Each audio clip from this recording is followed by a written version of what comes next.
Hey everybody, Jim here, Minnesota, N2JIM, inverted V fan dipole on a portable basis. Is that even a thing? Can that work? I'll let you be the judge of that. Stand by.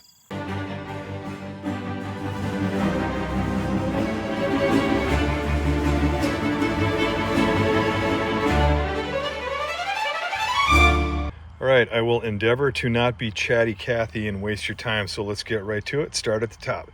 The connector, this is just a real simple one-to-one balun, voltage balun inside this one, and it's 30 bucks on Amazon or eBay. You can get those things.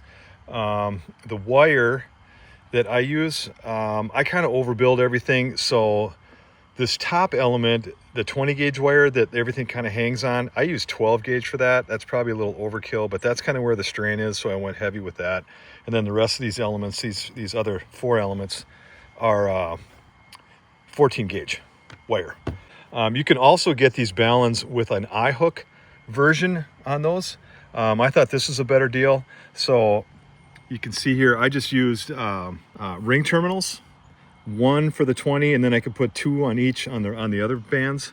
All right, let's talk separation here. I've seen some videos where they go 4 inches apart, some they go 6 inches apart. So I split the difference.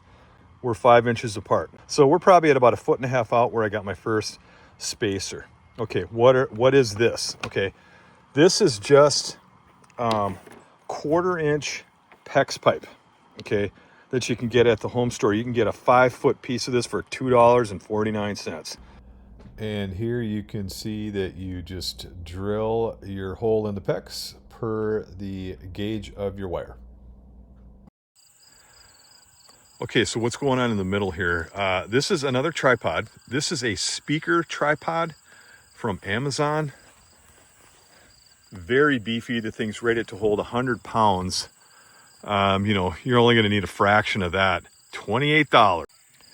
Okay, here's the mast, the center mast.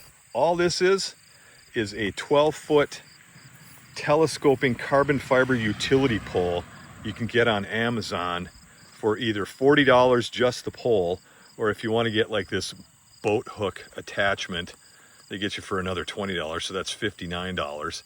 But it's great, very strong. You can see here, that's where I just added my hose clamp with the loops for the guying thing. And then just in case I want to run a vertical, I got my mirror mount on there. But yeah, plastic carabiner. So here's the ones I use for guying the thing out. I put 10 pounds of sand in here and just some cord to reach up to the mast, a couple of plastic carabiners there. Okay, here's one of the 2 tripods I have that holds up the end. And all of this is like a cheap $30 camera tripod from Amazon. And you want to get one with a hook on it so you can hang your sandbag on there, because the tension on the elements would pull that over without the sandbag. So I usually put like 8 pounds of sand in these sandbags. You can put more if you want, but that's thoroughly adequate. Hook terminal on the end of the 20-meter element. Grab onto our loop, and you're on. That quick, boom, boom. All right, now since we got the build out of the way, let's start talking some performance here. I'm going to show you some screenshots of the SWR readings on the bands, and here you can see 20 meters. All right, here you can see we got 17 meters. That's looking pretty good. Okay, here we got 15. Now 15 out of all of them probably didn't tune up as well as the other 4 elements. We got kind of a high Q, as they say, pretty spiky, but we're doable. All right, here we got 12 meters, and that's looking pretty good. And here you can see 10 meters, and again, looks a little spiky, but I will say anywhere from 28,300 to about 28,600, we're under 1.5, so we're good there. All right, and real quick about SWR readings, I get that. That's only a measurement of your impedance mismatches in your system. I totally get that. So what kind of radiation pattern does this thing kick out? You know, who can hear me? Who can I hear? And, you know, what kind of signal reports am I getting when I'm on the air? So let me have you take a look at this. All right, what we're looking at now are a couple of screenshots from my last Parks on the Air activation. And you can see I got 6 countries. I got 3 different stations in Germany.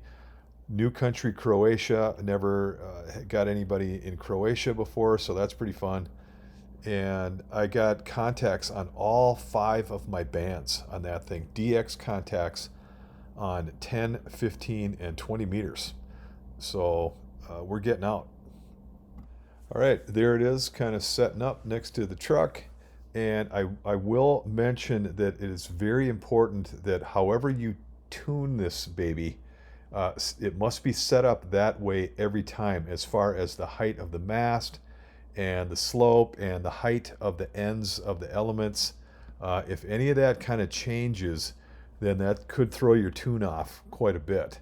But again, that's doable because you've got the consistency of the tripods, and just get your tension and your height adjusted the same every time, and you should be good to go.